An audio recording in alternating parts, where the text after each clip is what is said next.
வீட்ல இருக்க 3 இன்கிரீடியன்ட்ஸ் வச்சு ஹெல்த்தி அண்ட் டேஸ்டியான லட்டு செய்ய முடியும்னா உங்களால நம்ப முடியுமா? இதுக்கு 1 கப் பாசிப்பருப்பு, 1 கப் பவுடர் சுகர், ஒரு 3ல இருந்து 4 ஸ்பூன் நெய் வேணுங்க. வாங்க இந்த 3 இன்கிரீடியன்ட்ஸ் வச்சு எப்படி செய்றதுன்னு பார்க்கலாம்.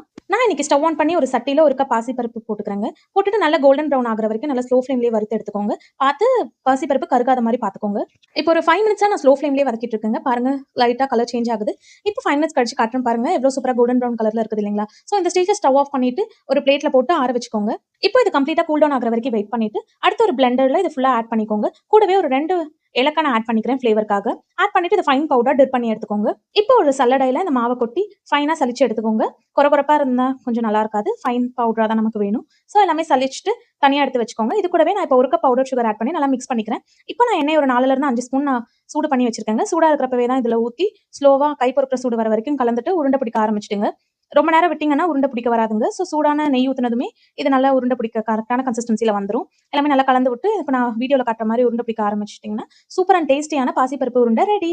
இது மாரி ஹெல்த்தி அண்ட் டேஸ்டியான ரெசிபீஸ்க்கு எங்க சேனல சப்ஸ்கிரைப் பண்ணிக்கோங்க.